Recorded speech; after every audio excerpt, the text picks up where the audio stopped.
Master Dance Bosch, and I want to talk about the latest developments of the chess drama that happened. So I have to put you up to speed. If you haven't seen it, we'll be able to check the previous video I did on this one. So Magnus quit the Sinkfield Cup, and then he posted a meme of a Mourinho meme, and then insinuations started that, and of course, gossip on the internet that they assume that Hans Niemann is accused there of cheating, and then people started to extrapolate from all what they've seen and interviews that Hans gave. Now, as I said, I talked about this earlier, and I will provide some links that we've just got in. So, all the brand new information that we have on this topic. Now, we've got a game on our hands. This is game 6 between Hans Niemann and Wesley So, which of course I'm going to show and show some key moments of that game. Also, a little bit of the players, just giving you an idea of what's happening there. Now, first, a couple of statements that actually happened and happened not long ago. First, we had a Hans Niemann interview after his game against Lenny Dominguez, which was already very hard fought and probably the first difficult game for him that event after his game and victory against the reigning world champion Magnus Carlsen. And there he actually lashed out and defended himself. He actually felt accused by Hikaru Nakamura, Carlsen, and Chess.com, although he did admit to be cheating at age 12 and 16, but to his own account, not anything of a event that was very important. And he then did send some messages out on Twitter that the silence speaks for itself, as there were no further information at that time.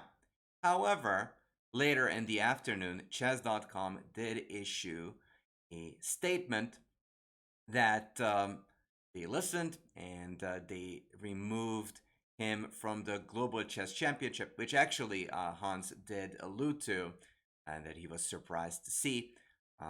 And chess.com in that statement said that they found contradictory evidence what Hans said in the interview, and they invite him to tell him what he sees differently.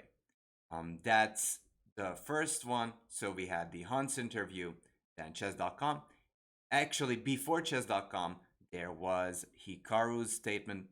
Hikaru responded and actually did take a look at Hans doing the interview. So back in the move order, it was first Hans interview, Hikaru. Hikaru said that he did find plausible what Hans was believing, or Hans was saying, that the transpositions and finding the idea that Carlsen played is possible. So he found it very much plausible. In fact, mentioned that Daniil Dubov, Carlsen's longtime second, has played very similarly in that system. In fact, I am going to show it to you in this very moment. So he actually mentioned that this can be reached via a Catalan move order here, knight c3. So knight c3 here, where usually everyone and their grandfather would go bishop d2. Knight c3 castles, bishop g2, d takes a3, and we basically directly transpose to what we now know as the Carlsen Hans Niemann game. Now, he also said that he did not accuse Hikaru. Hikaru says that he didn't accuse Hans, and instead He said he was just alluding to the online ones, the ones that was admitted. So he mostly was reflecting on those chess.com bans, not that he cheated over the board. And he was urging and was waiting for statements from chess.com and from Magnus Carlsen. And after this one, after what Hikaru said, came the chess.com statement that they found it contradictory of what they believed, and they removed him from the Global Chess Championship for that very reason. And then they're open to talk to Hans about it. So those are the big three things that happened. There are some other news we found out in an ABC article, an article that is published in Australia, that Kenneth Regan is doing research, statistical research, whether there is a reason to believe that Hans did cheat or not. He did not find any evidence. That article I'm going to link as well. So, as I promised, I want to look at the game and talk a bit about the psychological situation before the game.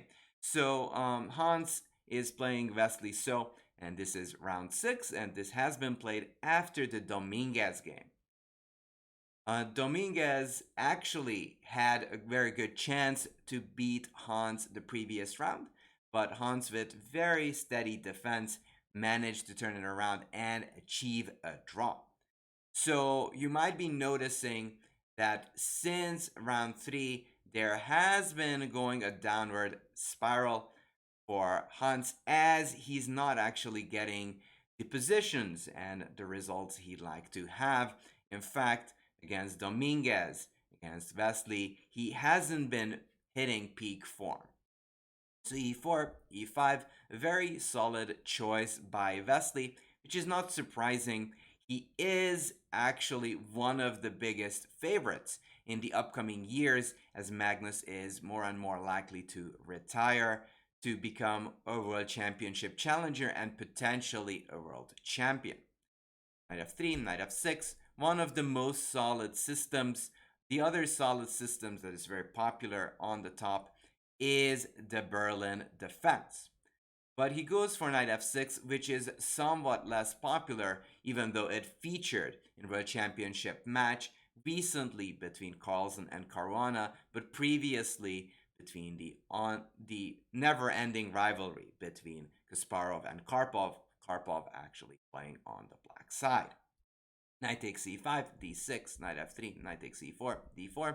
Not the most aggressive approach, which actually was more of vintage Hans. Hans played very, very aggressively against Firouzja and almost got rewarded for it. Had an advantage, but it did fizzle out in a draw. He had a very, very aggressive play against Shahman Magyarov, but this time he's going for solid. If we're looking for an aggressive approach, it's knight to c3, ruining the structure, but actually attempting to go out and go play castle along queen d2, knight d7, and this actually has been a game played between Fabiano Caruana and Lenier Dominguez in the Sinkfield Cup.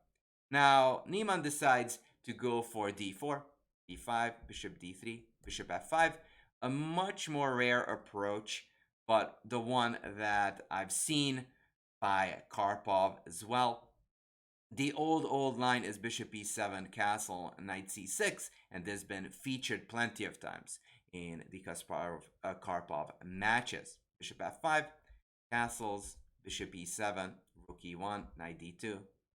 Now, and this is very solid play by Hans, but still very good preparation. All engine approved, but of course that is very normal at this level. Knight d6, knight f1, c6, bishop f4. Bishop f4 is clever. It's basically putting pressure on this structure.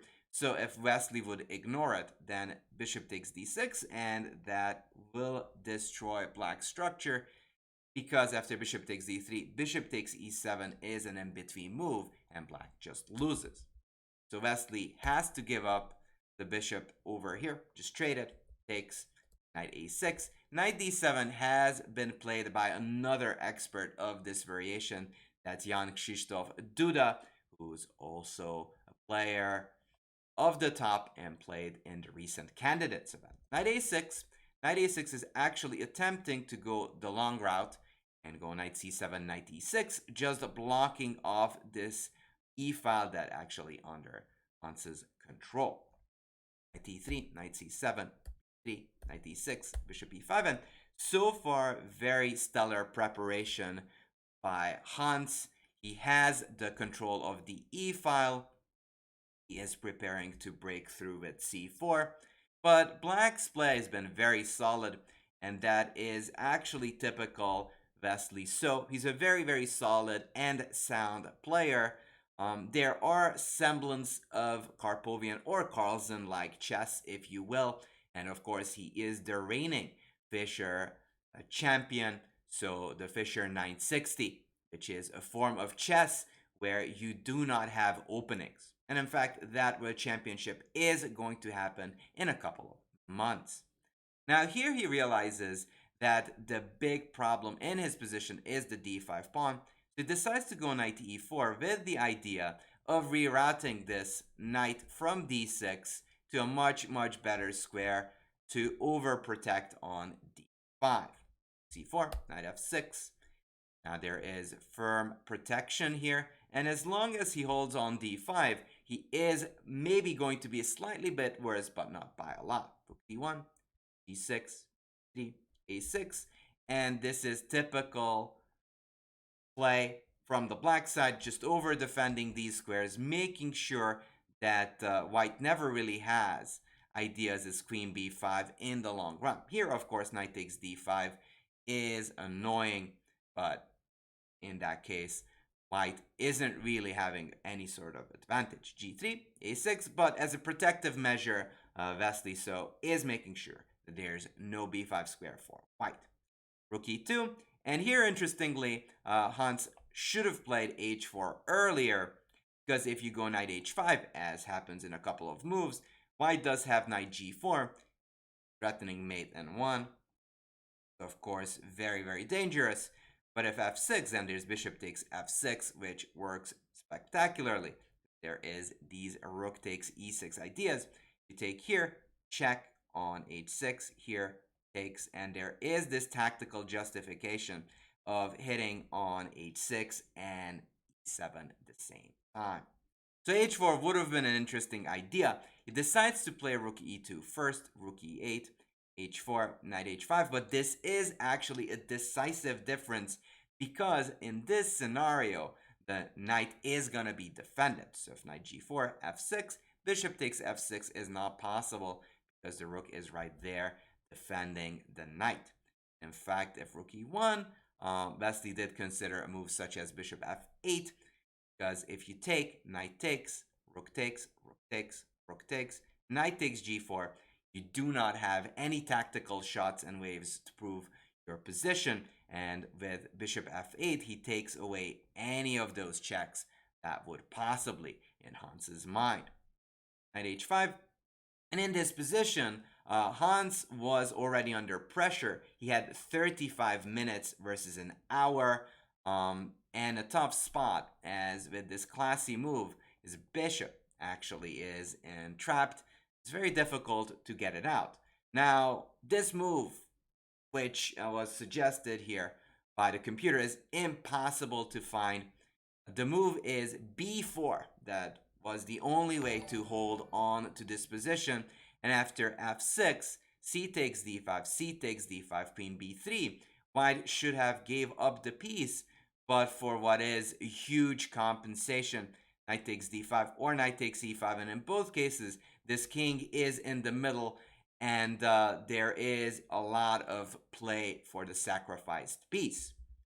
Now, it turns out that was not what Hans was having in mind. Took, knight g2. Very human decision there, trying to somehow excavate this bishop. f6, bishop b8. And surprisingly enough, if Wesley chooses either rook takes or queen takes, white is actually the one who's better because the structure is somewhat loose now for black and the d5 pawn is a target as well.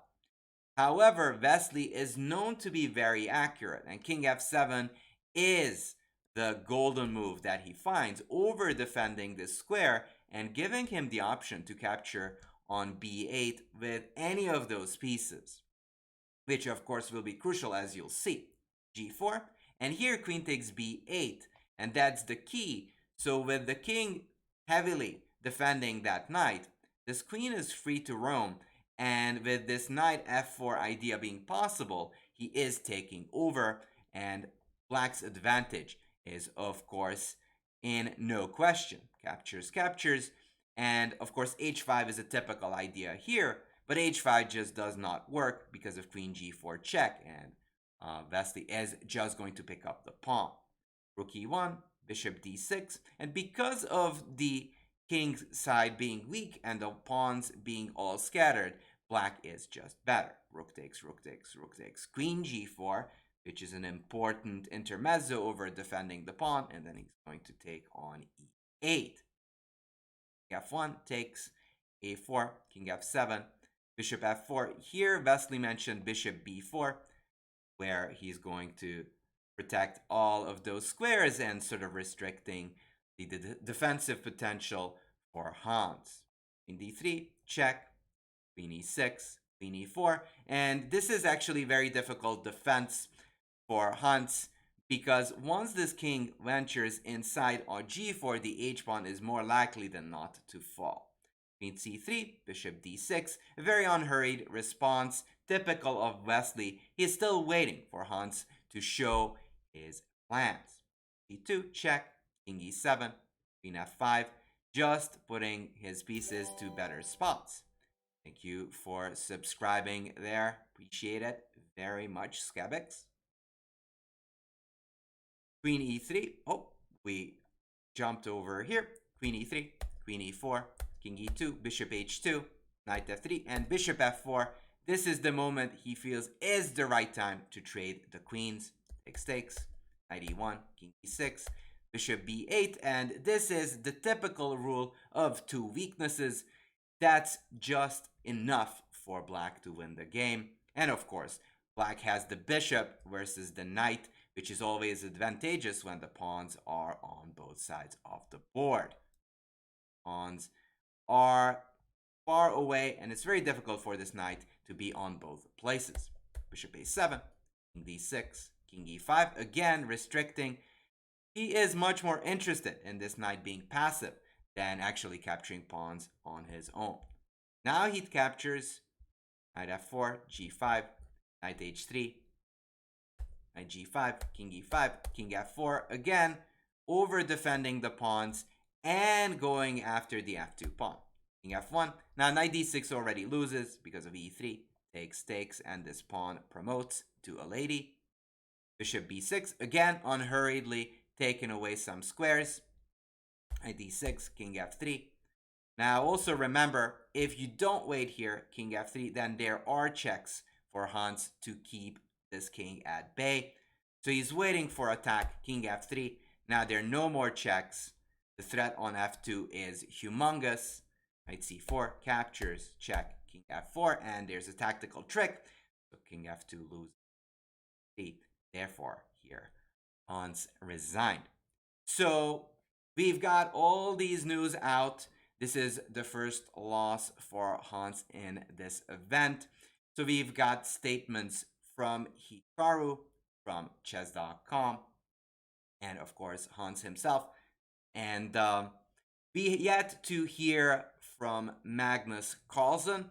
We wonder if we're going to hear anything from him, but time will tell for sure. For now, what we can say about the event, Wesley So takes the lead, and he's been on a steady trajectory to win the Singfield Cup. Hans has been on a downward spiral since against Dominguez He's been struggling but managed to hold. But this time, Vesely actually showed some very, very, very solid play. And you gotta give that.